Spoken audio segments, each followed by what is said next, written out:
Welcome to the Protect Privacy Insider podcast, a podcast dedicated to data protection in the UK, where in each episode we will talk to different specialists from various sectors to learn about their experiences and best practices that they implement in their businesses.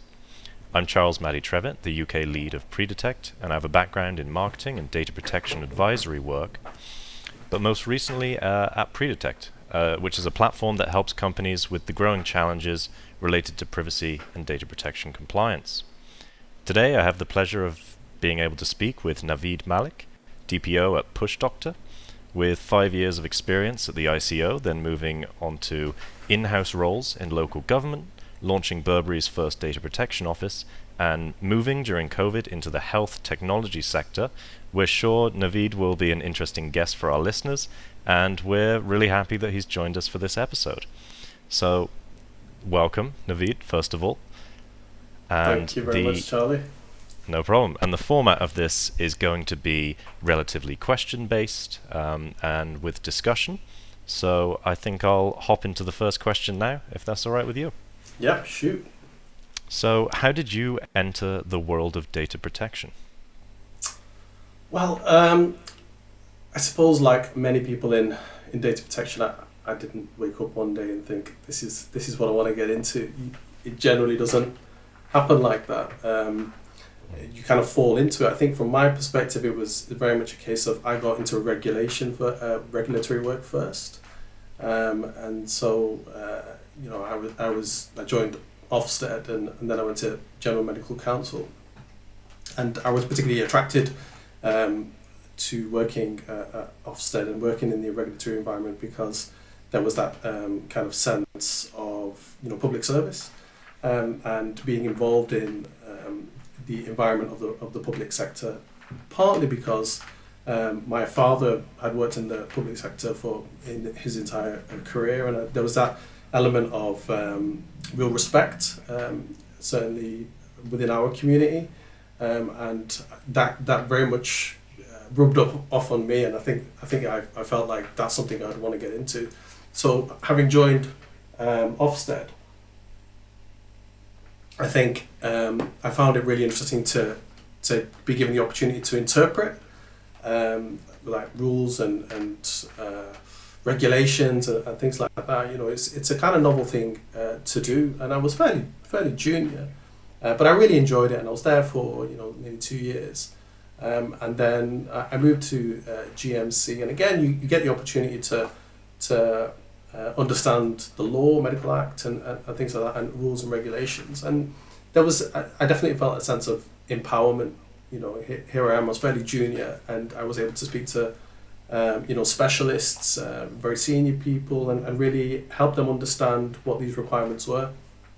And so I found myself in that kind of regulatory journey, and the next stop was Winslow for me. It was I didn't know a great deal about data protection apart from my contact with it in those regulatory roles because they took it really seriously.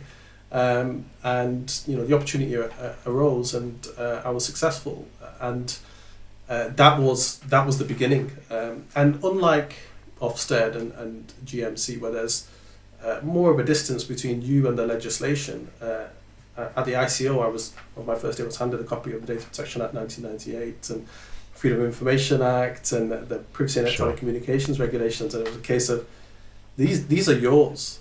These are yours to interpret. These are yours to annotate, and these are yours to understand. And your job is to help the public understand what this means for them in the context of how organisations are handling their data. And I found that immensely empowering. And then, not long after joining, there was a QC that came to talk to us about human rights, and I suppose at that point I didn't really have the understanding of the privacy and human rights and the straight line between the two, but that really opened my eyes. He was an incredible speaker. He walked us through all of the various aspects of it, and at that point I felt like that empowerment had kind of was a realization of an ambition that I didn't even realize I had. And this space of data protection it's like nobody really knew about it. Nobody really had an understanding, and yet it was absolutely immense. and folded very neatly into the kind of rights and freedoms that we all take for granted. And so there was I just had a sense of, this is the thing for me. And so I was in, and I was addicted, and I've continued the journey since then. That's super interesting. I think is kind of, compared to, I would say, my entrance into data protection, it's much more of a I guess less structured path initially, pre-GDPR, I imagine. And you mentioned the Data Protection Act 1998. Yeah, that's a bit of a throwback, huh? It is, and I can still recite sections and paragraphs from it, because that's the level at which we had to really understand it in order to be effective as kind of case officers. But it's just interesting that you say structured. There was it was. I found myself in a regulatory environment, but there wasn't anything that spoke to me about working at the ICO until I learned a little bit more about it, and the role, and then it was okay, data protection. So I think everybody has a different journey in, and 100%, it's. I was fortunate that I went into an environment where outside of that building, a lot of people really didn't know, but inside of that building, it was everything, and it kind of gave you a perception of the value of it that was probably a little bit misleading, because it's all we talked about, it's all we understood, and that wasn't necessarily the case for organisations outside. I mean, it definitely wasn't the case, certainly pre-GDPR. Sure. But it was an incredible environment in order to learn and refine, and having to explain each of the principles and how they applied, and rationalizing what the next steps in a breach scenario would be. It was a fantastic environment to learn it, but it wasn't the complete picture, and that's the reason that I left. Okay, well, I mean, that's interesting. That kind of segues into what I was going to ask you next, which is, so you've done your years in the ICO, and you've really been on the regulator side. So what do you do now in the company that you're working in, Push Doctor, in terms of data protection? So I'm the head of data protection, and the kind of statutory data protection officer. So in essence, the book stops with me to some extent, although it stops really with the board, but my responsibility is to advise on compliance and build those kind of work streams, and to manage compliance in a privacy context. It's a small organisation. It's smaller than for example, Burberry, where I was prior to that. But its risks, because of the data that it's handling, are incredibly high. And the health data. Yeah, health data, and it's a company that works very, very closely with the NHS, and is a supporter of GP practices, and is an important cog in supporting the provision of healthcare in the UK, especially in these currently very stretched times, very difficult times for the NHS. So they play an important role. And it was something that I really was inspired by during COVID, to get involved in that environment, to be part of that, and to have the opportunity to work in an innovative environment with health data, and also have the opportunity to bring data protection related innovations to bear too. And be part of that conversation. So I have that responsibility, and I'm really enjoying it. The time I've been there so far, and it's very much everything that I hoped it would be in actual fact. And I'm also. That's great. It sounds, especially the innovative side of it, and as you said, with COVID at the moment, definitely kind of top of people's minds. Especially in terms of health data, right? Yeah, I mean, it's when you're in the privacy sphere, it doesn't come up that much in many conversations, and then all of a sudden, COVID kind of came in, and now you're going to the pub, or you're going to a restaurant, and you're handing over your personal data, in the other occasions that we were out of lockdown, we were able to go, and it changed people's perceptions instantly. Now they were concerned about the way, their personal data was being handled by these kind of small businesses. The businesses themselves weren't sure about collecting it, and what they were supposed to do with it. It became so mainstream, even more so than it was when GDPR came in. That COVID has changed the landscape, and it's an incredible. It's a difficult time, obviously, for so many people. There are a lot of people that are out of work, and it would. But there are industries where there's an opportunity to help kind of society benefit from the situation that has arisen, so that we can become better. We can, our services can improve, and we can avoid something like this in the future happening. And for me, I just couldn't ignore the mammoth impact that COVID was having on society, on me, on my family, and so it's really valuable to me to be in the health sector, because you now have an opportunity to use my skills and experience to hopefully take something positive from such a incredibly difficult period for so many people. I really like that. I think the positivity is definitely the approach we need at the moment. Really nice. So data protection is becoming more important. I think that's fair to say. Or maybe not more important, but more widely known. But a problem that a lot of companies have is engagement, right? Real problem. So what's your opinion on engaging employees, engaging companies in data protection? I think, as someone who's in-house, who's spent all their time in-house, it's a good start that you're appointed and you're brought in, because it shows that the company itself considers we need a permanent member of staff to kind of deal with this and take it forward.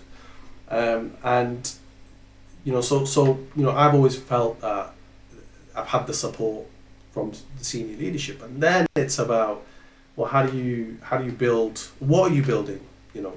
Really, you come in, you can have the work streams, and you can start to have a view on compliance, but ultimately, what is it that you're trying to achieve? And I think building a privacy culture is the fundamental. What does that really mean? It means privacy first. People are thinking about the way that personal data is handled. Amongst the top 3 things they're thinking about when they're in their day job, when they're doing their normal kind of day-to-day working, and that's a difficult thing to achieve, because there's the kind of concept of bringing in a compliance mindset in creative businesses or innovative environments is really challenging, because there is that sense of you being someone who is there to say no, or there to make things difficult.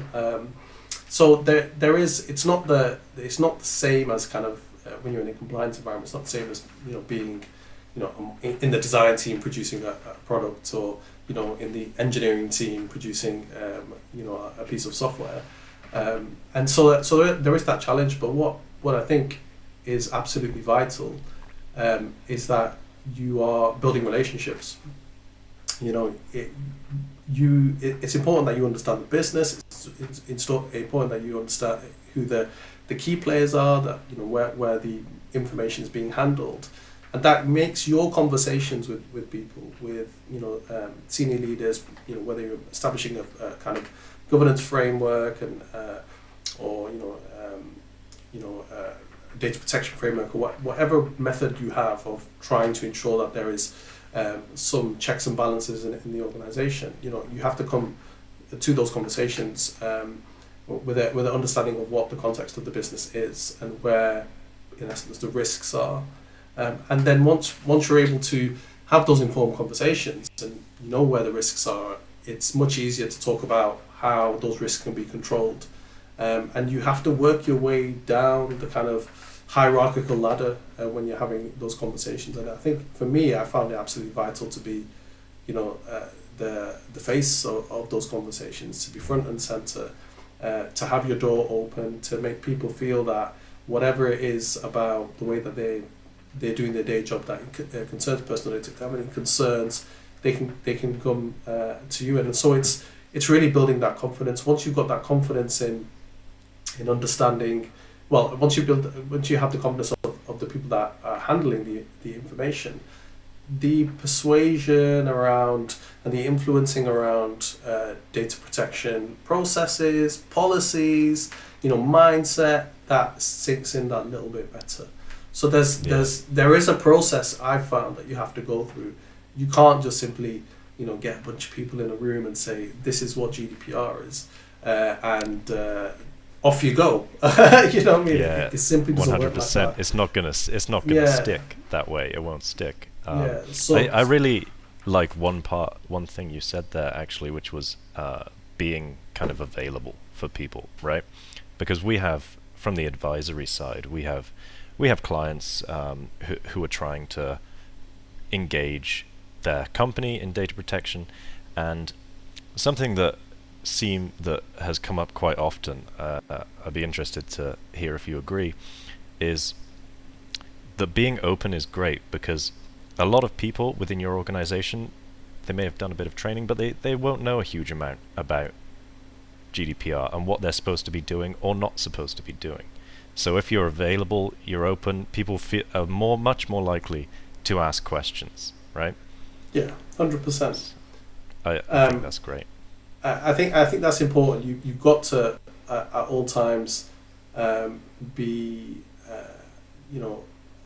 I think it's important to be a critical friend. However, with your openness, you've got to be able to be honest and frank about any kind of questions and any issues that come up in which you demonstrate that you're pulling in the same direction, but there are some hurdles you might have to overcome and things like that. But so that's an important point, I think, to make. But it's definitely important to be open, be transparent, be available, and not expect anybody to understand it to the level that you do. Be ready to boil it down into its basic parts. Be ready to make it understandable to that person's job role and what they do. And also what I thought is really important is when people make mistakes, or people are, when you're running a breach work stream, you'll have people who will email you, contact you and say, look, I think I've done this and this has happened. It's not to make them feel like they've committed a crime, or that they've done something that is beyond the pale, and you're there as they're a naughty school child, and that's you're what I was going to say. Lecture them, and that's incredibly important. That it's understanding. We are kind of humans. We all make mistakes. And what do we do now? Once these things happen, what do we do now, and how do we work together to control or to deal with the situation? So it's important to be open, but your approach when someone comes to you is absolutely vital, Sure. and that could make or break that confidence building thing that I think is central to getting the message in there and improving practices. Sure. So I guess that's the engaging the company in general. What's your take on employee training in GDPR? Because it's popular. Everyone's has to do it. What do you think? Well, I mean, you just do an e-learning module and that's that, right? Jobs are good. You just walk away. And done. Yeah, one and done. That's it. I mean, that is, I joke about that, but there are some organisations that think that that's literally what it is, and it's a box ticking exercise, and that should be sufficient. And I've seen some incredible examples of e-learning modules which are, make me lose interest in data protection. When you find yourself as someone who does it all the time, thinking, this isn't for me. You're in a bad place. I think there is space for e-learning modules. There is a benefit to giving up people the opportunity to have some sort of insight and understanding at a time of their choosing, where they can complete it and they have an opportunity to do a quiz and test themselves.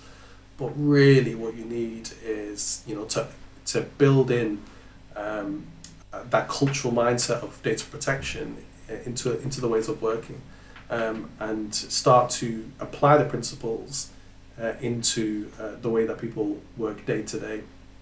So certainly from my perspective, whenever and even currently, we have these versions of e-learning modules that will only take you so far.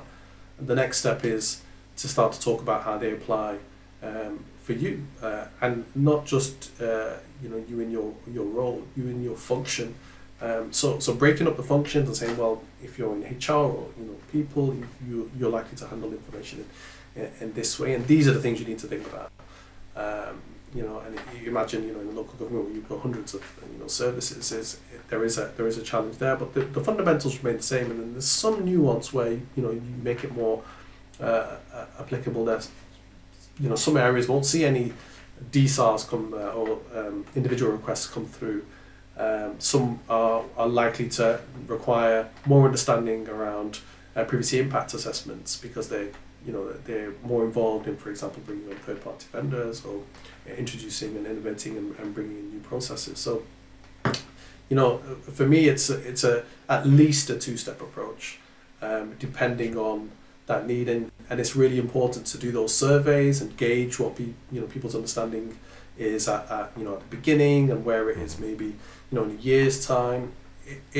That training element is fundamental, and there's a whole host of things that people who are running a privacy program need to be thinking about beyond the e-learning module in order to effectively have some measure that privacy culture that they're developing is actually moving in the right direction, is sticking and is demonstrable, and that's the key thing. So, but it is very much horses for courses. Each organisation is different in terms of how you would best implement that next level, and that's the key thing. And again, it goes back to knowing the business, knowing the key people, listening to that cultural piece, and thinking, okay, what would work best here for us. So, while we're talking challenges, what would you say is kind of the biggest challenge that you've faced working in-house with regard to privacy issues? I think there are always challenges with establishing the work streams, for example, and getting the training piece and maybe compiling records of processing that actually makes sense and is meaningful. I think the key challenge I've always found is establishing the data protection or information governance framework. Having the policies in place and the processes that sit underneath that, and then the reach into each function, and then having that kind of consistent environment where the instances and the visibility that you need in across a business is feeding in, and you're able to support the business within that framework, and then ensure that risks are understood and fed, and upwards and sideways and into the right places, so that when it comes down to your ability to demonstrate compliance, whether it's internal audit, external audit, whether it's the ICO rocking up, I think that's incredibly important for me. Because I come from that regulatory background, because I've sat at the same table as senior leaders in some of central government departments at the ICO, because accountability is so important. My perception isn't what do we think about what we're doing. It's what is an external party going to think about what we're doing. And so that accountability framework that is basically your demonstration of the way that information is being understood, or in data protection terms, and the flow of it, and the effectiveness of the risks that you're identifying and then remediating. That is an incredible challenge to not only put in place to run effectively, but to keep it consistent over time. I think that is the real challenge, and that denotes an effective privacy program in my view, to have that flow. But like I said, it's a real challenge to get in place and keep consistent. Sure. I mean, that did lead me to my next thought, which was in terms of this framework. You've got this framework, you mentioned policies, you've got everything laid out. How do you go about engaging the various departments in that? You know, think back to Burberry, right? Huge company. You're trying to get everyone on board in different levels. That's pretty difficult. It is, and it's a challenging environment, especially when it's region based. So we have Europe and Asia and Americas, and so the approach was very much around taking it bit by bit, step by step, making sure that you are able to have a process in place in order to engage a functional area, run that, and then use what you've learned from erecting it, keeping it going, to kind of moving on to the next function and things. And that's what we did there, and that's what I've done in other areas. But that senior leadership aspect is incredibly important. It's important, I think, to be senior enough as a DPO, so that your voice matters. But also, whether it comes from board level or just below, you need that real senior leadership team or executive team communication to people who are running various functions. And I suppose I've always done it in a functional way, HR, marketing, Sure. like that, and get their support, get them to understand it, and so that it's not just coming from you, it's coming from that leadership team that understands the value. Yeah. And once you've got that engagement from the senior leaders within that function, it then becomes a little bit easier to then, with their support, you're able to engage a smaller team in the functional area, and then you have to construct that reporting element, and you start to build the confidence, you start to build trust in those forums.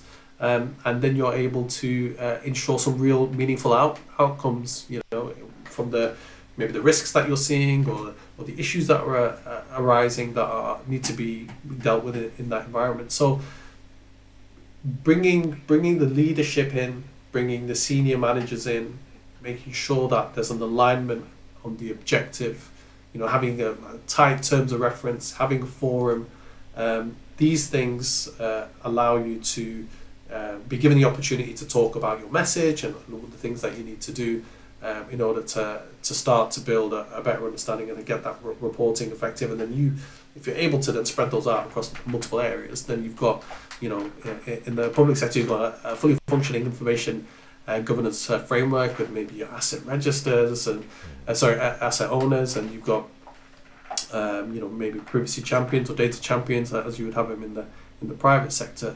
That's absolutely vital. Without that, it's not going to be effective, and you might see whole areas not covered. In a large business, the one thing you've got to understand is it's going to take time. It's step by step, and you can't expect it to happen overnight. And really, senior leaders have to understand that it's a really a kind of cultural piece. It's an education piece. It's a risk piece. There's a lot of things that go into it, and you need to get it right for each organisation that you're in. But you've got to recognise that it takes time to get it Sure. rolled out. Mm-hmm. And then I guess something that is interesting from that, you're trying to get the senior leadership on board, right? Imaginary scenario. None of them are lawyers. They don't know anything about law, really. Do you think it's harder to get people engaged in data protection who don't have a legal background? I think having I suppose the difference between having a legal background and being a lawyer, a solicitor or a barrister, and I think I always had an interest in law. I did it at school, and there was something about being able to work with the legislation and the archaic language of it in order to start to interpret it. So I think you do have to have an interest in the law, because you need to stay up to date on it. You need to understand its journey as legislation evolves, how you then take those kind of sometimes complex elements and really look to simplify them, and the only way to do that is to really be engaged with it. So I do think that it's important to have some, appreciation of it. It would help if there's a passion about it, and the kind of compliance as well, and knowing that you're a part of the compliance team. But it's not a prerequisite. I mean, certainly as someone who mentored, case officers at the ICO, there were lots of different people that came in from a variety of backgrounds, and many of whom found it absolutely without difficulty to pick up legislation which they hadn't done before, interpret it and things. I think what's really important, what I would say, is you have to be passionate about it, and it doesn't matter what background you're from. The more you bring to it from a different perspective, the more you probably are able to kind of apply, to various situations. Because ultimately, with data protection, it's personal data, but it's personal data in a multitude of contexts. At the ICO, it was real life. Real individuals were talking about how things had happened with their personal data. So I think there is a value in people coming from different backgrounds, but you should be under no illusion that having a relationship with legislation is going to be an important facet that is going to present a challenge if you struggle with that. Yeah, 100%. I guess the mindset is probably the most important, but if you can get on board with the legislation part, great, right? Yeah, it helps. It helps, yeah. So let's switch it up a little bit here. Now we're going to talk about platform solutions. A lot of companies are turning to platform solutions, like Preditech's one, it's a SaaS one, to deal with their compliance issues. What place do you see for these platforms in terms of GDPR compliance? I suppose I'm old school in that I design and run my own Excel spreadsheets, which every time you start to build an Excel spreadsheet, it's the wrong thing to do, because you're telling everybody not to put data in Excel spreadsheets anyway and have them in closed systems and things like that. So I think there's absolutely, this is the next thing that needs to happen, really. And you've got some really big players that were not around when I first got into data protection, and I think it's important to kind of it's important to understand what your needs are. When you're running a data protection team, and you've got the resources that you have, to then look at what platform is going to work best for you. In a lot of organisations, certainly the ones I've worked for, we never built a platform, never operated a platform within the team. We were, we were active in understanding that is part of the maturity piece, of the team as it grew and developed and gained more confidence and gained more engagement. That there was a, at some point it would get there, and I think we're probably heading towards a direction as not that it's towards the middle and end points of your maturity journey, but it's the first thing you look to do is to think, right, I'm not going to run my records of processing through a spreadsheet. What's our platform solution for that? If we're running a privacy impact assessment, we're not just going to do these on Word documents. We're going to run that so that it's everything connects up. That's really, how can we optimize it? Yeah, and especially in an environment where there is always a challenge for resources. to get doers in and get people, moving things forward. And bringing in a platform will help the impact of having reduced resource or stretched resource. And so if you can optimize in that way, then that's definitely the thing to do. But I do expect more and more that privacy or data protection teams will be looking towards those much earlier than has been the case in the past. Yeah, it's definitely an interesting space. Yeah. I think especially like when you think of smaller SMEs, smaller to medium sized companies, it really is a good solution. Obviously, I think with the larger companies, when you get really, really big with extremely confusing workflow, it may not be appropriate. A bespoke solution could be better, but other than that, I think it's honestly great for everyone. If it makes the task easier, less resources, like you said, makes a lot of sense. Yeah, but it's important to say that it is a tool, but it does depend on what you bring to that tool and the way that you wield it. It's not going to give you compliance. It's not going to guarantee you compliance. Your understanding of it, your team, your engagement with it, all the other things that need to happen still need to happen, whether it's an Excel spreadsheet or whether it's an all singing, all dancing platform. There are many aspects. So for I suppose it's a word of warning for those smaller businesses that think, all I have to do is get this platform and I'm good to go. That's simply not the case. There is an immense amount of complexity and work that needs to be done. But there's a role to play for platforms around that effort. Sure. So we're going to move away from kind of challenges and things and onto sector specific. So what would you say is the biggest challenge in ensuring data protection in your industry? So at the moment that would be health tech. I think that's an interesting question because it's incredibly relevant right now. And COVID. Yeah, COVID and the mass capture of personal data by central government, by local government, and so what are the challenges? I think if I think about some recent headlines around the GP practices, capturing data and sharing that with NHS Digital, and people not being clear on what that even means and what's the process of opt out, and it's transparency. Transparency around what happens with health data, I think, is a huge challenge. There's what people perceive is happening. There's what people think they glean from a privacy notice, and there's what organisations and are saying or they're talking about in terms of their purpose. And I think there can be mixed messaging around what's happening with health data. And that produces a lack of trust.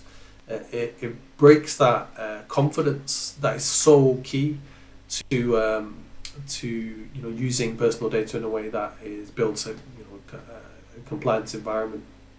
And it also makes it incredibly difficult to do innovative things with personal data or sanitized data or where people are that's what I was going to say, because the NHS Digital, the national opt-out, you got to remember the purpose is research, and it could potentially save thousands, we don't know how many lives, right? But if people don't know about it, they might be scared, they might be afraid. Exactly. But if you spoke to someone about it, they would say, well, actually they're gonna take my personal data and they're gonna sell it to a third party company, because they've taken elements of, and we know how social media works, and how there's that element of some half truths are blown out, and it becomes hyperbolic, and people don't know who to trust, and they hear statements and they think something untoward is happening, and people opt out en masse, which is exactly their right to do. But as much as consent is based on it being informed, you being clear with the individual about what's happening with their data. The same applies to when you want them to opt out, and the bottom line is whatever you want to do with someone's information, you've got to be absolutely clear on what the purposes are and why you want the data and who it's going to be shared with. It's been the first principle, I think, for data protection for probably 40 years, that transparency element. And I think we're still not getting it right. And it's not to be overly critical of the NHS and a tremendous organisation, but I think there are lessons to be learned in around the way that that's been handled. I think that it's been a challenge for GP practices, who are talking to their patients, and it's a challenge for patients to understand what the options are and what to do. I think it's incredibly challenging, but ultimately, it's important, I think, for the health sector to be able to, in the most secure and controlled environments, use information about patients that is as minimized as possible and as pseudonymized as possible and as secure as possible to aid research. And I do think that that's incredibly important. But what's also important is third-party organisations who are fearful of what's happening there and use the right channels to press central government, press the NHS, and that's what we're seeing right now. But I think the biggest challenge for me is definitely being able to utilise personal data in a way that is transparent and it doesn't set hairs racing and is a force for good. I think that's the key thing. And I guess this is kind of a bit of a circle back to the beginning of when we started the podcast, where we were saying that this has been accelerated now, this awareness, this with what the NHS is doing, with what private companies are doing. People are very aware now because of like you said, the checking in at venues and things like that. People are thinking, data, right? Yeah. But that's in combination with the mass amount of information on Facebook and collected by Apple and Google and people like that, and that kind of information age that we are in now. It wasn't like that maybe 10 years ago, so or it wasn't at the same level. So that in combination with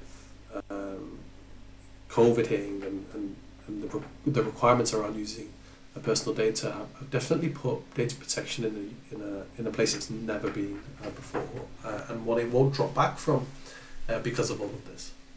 Yeah, it's definitely only up from here, I guess. But so consumer mindsets have changed a bit over time. Do you think people are generally much more concerned, or is it kind of Facebook hype, or will it die down? What do you think? Looking forward. I think it will only rise in its importance. Yeah. And I don't, and to the public, and I don't say that because I'm in this area. But if you think about the impact of data breaches, for example, there's a lot of evidence that between 50 and 70% of customers would walk away. Surveys would walk away from a company for which they're a customer that has suffered a data breach.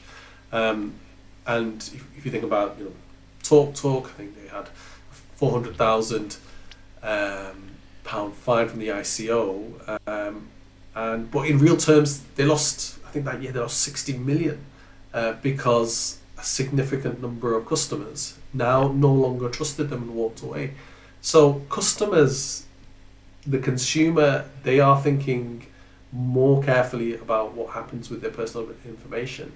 They're readier to make it available in environments like Facebook, but they're starting to see, behaviors on social media have an impact on them. You make things available, it means anybody can get it, and now if they're motivated to do something that might harm you in some way, they've got all the information they need. And so there's a multitude of different aspects of what's happening within society around information that is causing people to be a lot more careful about the way that their information is handled, and it isn't. You know, it used to just be about, well, I'm not really happy about receiving a marketing email. Where's my unsubscribe? And it's a lot more than that now.